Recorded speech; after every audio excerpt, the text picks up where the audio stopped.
Committee की meeting के विषय में बताना चाहता हूँ। स्टैंडिंग कमेटी की मीटिंग ऐसी होती है जैसे कि दिल्ली सरकार का कैबिनेट होता है, जहाँ सारे के सारे पॉलिसी डिसीजंस लिए जाते हैं, उसी तरीके से स्टैंडिंग कमेटी एमसीडी में होती है। और एमसीडी की स्टैंडिंग कमेटी के अंदर जहाँ पे कमिश्नर होते हैं, स्टैंडिंग कमेटी की चेयरपर्सन होती हैं, उनके सामने भारतीय जनता पार्टी के एक सीनियर काउंसलर राजपाल जी श्रीनिवासपुरी से आते हैं। उन्होंने अपनी ही एमसीडी पर बहुत गंभीर भ्रष्टाचार के आरोप लगाए। उन्होंने आरोप लगाए हैं कि जो लैंडफिल साइट्स होती हैं, जहां पे मुख्यमंत्री जी गई थी और उसके विषय में मुख्यमंत्री जी ने कहा कि उनका मंत्री हर 15 दिन में कूड़े के पहाड़ पर जाता है और कूड़े के पहाड़ को कहता है, देख भाई तुझे जाना होगा। हर 15 दिन में उसको कहता है तुझे जाना होगा, और मुख्यमंत्री कह रही है ऐसे ही वो चला जाएगा। मगर भारतीय जनता पार्टी के पार्षद बता रहे हैं कि वहां पर बड़े स्तर का भ्रष्टाचार चल रहा है। अब आप उस भ्रष्टाचार को समझिए वो क्या है। जगह जगह दिल्ली के अंदर जो अलग अलग जोन्स हैं, उन जोन्स के अंदर प्राइवेट कंसेशनर्स को रखा गया है कि वो घर घर से कूड़ा उठाएंगे और कूड़ों के खत्तों से कूड़ा उठाएंगे और उस कूड़े को इकट्ठा करके बड़े बड़े ट्रक्स में लैंडफिल साइट्स पर लेके जाएंगे। अब वो कैसे होगा, कैसे इस चीज़ का आकलन होगा कि किसने कूड़ा साफ किया है नहीं किया। एमसीडी कूड़ा देखने नहीं जाती लोगों के घरों में कि वहाँ साफ हुआ नहीं हुआ ना। एमसीडी कहती है भाई हम लैंडफिल साइट्स पे ट्रक में तोलेंगे कि तुम कितना कूड़ा हमारे पास लाए। उससे हमारे अंदाजा हो जाएगा कि तुमने दिल्ली साफ कर दी, इसलिए इतने टन कूड़ा तुम ले आए। और इतने टन कूड़े का प्रति किलो का जो हिसाब है, जो यहाँ पे पार्षद साहब बता रहे हैं 2250 से 2750,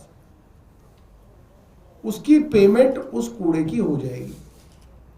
अब देखिए दो चीजें हैं जिससे ये साबित हो रहा है कि पार्षद सही कह रहे हैं। क्या है वो दो चीजें? पहली बात, दिल्ली में लगातार सेंट्रल जोन के अंदर आप चले जाएं, ये लगातार शिकायतें हैं कि भाई कूड़ा जो है उठ नहीं रहा, कूड़े के खत्तों पे सड़ रहा है वो कूड़ा। लोगों के घरों से डोर टू डोर भी कूड़ा नहीं उठाया जा रहा, कूड़े के अंबार लगे हुए हैं, नंबर एक।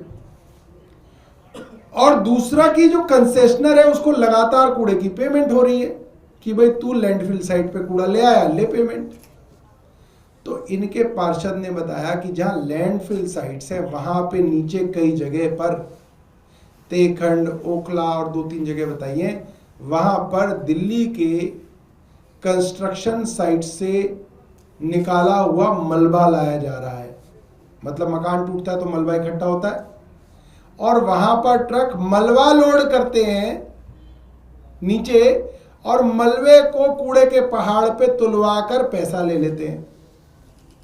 तो सोचो कितने मजे आ रखे हैं कंसेशनर के कि कूड़ा उठाना नहीं दिल्ली भर से, वहीं से नीचे से मलबा उठाना और उसको तुलवाना और उसके पैसे ले लेने हैं।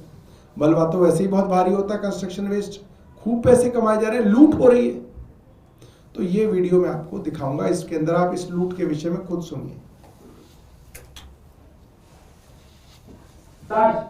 जो श्रीनिवासपुरी बोर्ड है, मैं सेकेंड टाइमर को कॉर्पोरेटर हूं, 3 बार मैं चेयरमैन रहा हूं।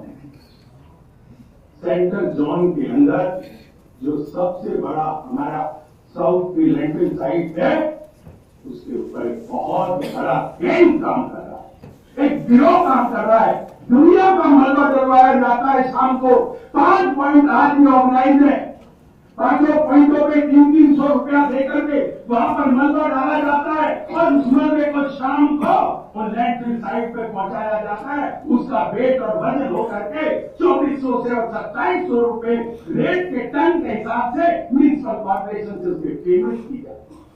हम बात चर्चा करें इस कूड़े के पहाड़ को हटाने के लिए हम लगे हुए कूड़े के पहाड़ को समाप्त करने के लिए हमारे होनेबल होम मिनिस्टर साहब ने वहां पर वेस्ट टू एनर्जी प्लांट भी लगाया।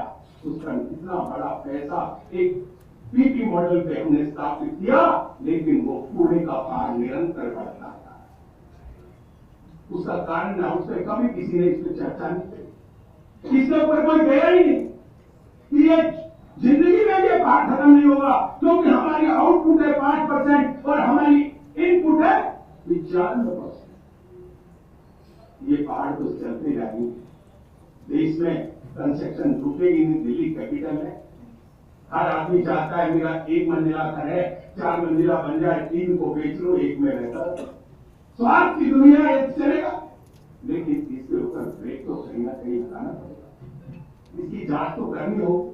आप आज यहां से ऑर्डर करें। कमिश्नर साहब से मेरा आग्रह, मैंने की बात कमिश्नर साहब के लिए ध्यान में लाया। उन्होंने रात को मुझसे चिंता करी और फोन भी किया। कहाँ पर है ये इस तरह की ऑर्गेनाइजेशन गिरोह कालका जी में, तेखंड में, ओखला में 5-7 पॉइंट ऐसे बने हुए हैं। आप आज इसकी FIR कराओ और कल से आप देख लेना लैंडफिल साइट के ऊपर जाने वाला कूड़ा 50% से भी कम 30% हो जाएगा। ये मैं गारंटी के साथ कहता हूँ। अगर मेरी बात में कहीं सत्यता न निकले, मैं अपना रिजाइन साथ लेके आया हूँ। आपके साथ विजिट करने मैं कह रहा हूँ आप आज ही FIR कराए ना, आप प्लीज कंप्लेंट करें। ये एक क्लीन इलेक्ट्रॉनिक है, ये एक लॉ है जो संक्षिप्त होकर के, संगठित होकर के दिल्ली म्युनिसिपल कॉर्पोरेशन को लूट रहा है। आप इससे आज ही FIR कराए। आपको मैं गारंटी के साथ कहता हूँ चेयरमैन मैडम, ये 70% घट जाएगा, 30% रह जाएगा। दूसरा ध्यान आपका अब आपकी पहली भी चला दो, एक और वीडियो है। माध्यम से हाउस को और ये बताना चाहता हूँ कि ये पैसा जा रहा है, इस पे कभी चिंता नहीं किया, ऑडिट नहीं किया। दिल्ली के अंदर 12 जोन है, म्युनिसिपल कॉर्पोरेशन के 12 जोनों में एक भी जोन के अंदर डीसी म्युनिसिपल कॉर्पोरेशन के डिपार्टमेंट से नहीं लगाया। सब और बाहर से आए हुए लोगों को, अधिकारियों को अपॉइंट किया जाता है 12 के 12 जोन में। क्या म्युनिसिपल कॉर्पोरेशन के अंदर ऑफिसर नहीं? किसी एक को नहीं रखा गया। सब बाहर के लोगों को जोड़ के रखा जाता है और उसकी कोई अकाउंटेबिलिटी नहीं है। कोई आए कुछ भी करके चला जाए, इसकी क्या आपके पास? आप दिल्ली के रोडों को, सैनिटेशन को साफ कराते हैं, उसकी क्या मॉनिटरिंग है कि कितने कितना शाम को उनका बिल सबके बिल बन जाते हैं। मैं गढ़ी गांव में बस हो गया। अब साथियों, आपने देखा कि भारतीय जनता पार्टी के सीनियर काउंसलर खुद बता रहे हैं कि MCD के अंदर 12 जोन्स के DC, डिप्टी कमिश्नर एक भी ऐसा नहीं है जो MCD के कैडर का हो। कोई स्टैटिस्टिकल सर्विसेज से आ गया, कोई रेलवे सर्विसेज से आ गया, कोई किसी और जगह से आ गया और यहाँ पर डेपुटेशन के नाम पर लूट करके DC बन जाते हैं, लूट मचाते हैं। 5 साल में करोड़ों रुपया, इतना पैसा कमा लेते हैं कि इनकी 7 पुश्तों को फिर कमाने की जरूरत नहीं है। एक DC इतना पैसा कमा रहा है दिल्ली की MCD में आने के लिए। तो ये सवाल तो सीधा सीधा जो है होम मिनिस्टर साहब से, भारत के गृह मंत्री से, कि MHA ऐसा क्या कर रहा है कि ये दूर दूर से अफसरों को लेके वो MCD में डेपुटेशन पे ला रहा है और वो अफसर यहाँ पे लूट मचा रहे हैं। पिछली बार जो स्टैंडिंग कमेटी की मीटिंग हुई उसमें भारतीय जनता पार्टी के शहादरा जोन के एक पार्षद, जो कि स्टैंडिंग कमेटी के सदस्य हैं, ये भी स्टैंडिंग कमेटी के सदस्य हैं, स्टैंडिंग कमेटी में हो रहा है। स्टैंडिंग कमेटी के सदस्य कह रहे थे, पंकज लूथरा, कि उनके जो DC हैं बादल कुमार, ऑन रिकॉर्ड है, मिनट्स में है, कमिश्नर से उन्होंने कहा कि बादल कुमार जो हमारे DC हैं वो बिल्डिंग बनाने के लिए बिल्डिंग वालों से पैसा लेते हैं। ऑन रिकॉर्ड कहा कमिश्नर से। और कमिश्नर ने वापस उन काउंसलर को कहा, बीजेपी के काउंसलर को, कि पैसा तो तुम लोग लेते हो। ये हालत हो गई है आज स्टैंडिंग कमेटी की। भारतीय जनता पार्टी का पार्षद कह रहा है कि डीसी पैसा लेता है और कमिश्नर कह रहा है कि भाजपा का पार्षद पैसा लेता है। और वो डीसी हैं जिनके खिलाफ एमसीडी का हाउस रेजोल्यूशन ला चुका है कि इनका टेन्योर पूरा हो चुका, इनको वापस अपने स्टैटिस्टिकल सोसाइटी में भेजा जाए। इंडियन स्टैटिस्टिकल सर्विसेज से यहाँ पे आए थे, अब इन्होंने जो कमाना था कमा लिया, अब जाएं। एमसीडी का हाउस कह रहा है, मगर एमसीडी के कमिश्नर कह रहे हैं नहीं, इनको तो हम रखेंगे। भाई क्या चक्कर है? क्यों आप दूसरे डिपार्टमेंट के अफसरों को डेपुटेशन पे ला रहे हैं और उनका टर्म पूरा हो गया तब भी आपने उनको रख रखा है और उनके ऊपर भ्रष्टाचार के आरोप लग रहे हैं, मगर कमिश्नर चाहते हैं वो रह के रहे? क्या मामला है? ये तो खुल्लम खुल्ला लूट है, खुल्लम खुल्ला लूट ऑन रिकॉर्ड है स्टैंडिंग कमेटी के, मगर फिर भी कुछ नहीं हो रहा। और यहाँ आपने देखा, खुद इन्होंने बताया कि बाहर से आए हुए अफसर यहाँ पे सिर्फ लूट के लिए एमसीडी का इस्तेमाल कर रहे हैं और रोज पेमेंट हो रही है कूड़े के नाम की और आ रहा है मलबा।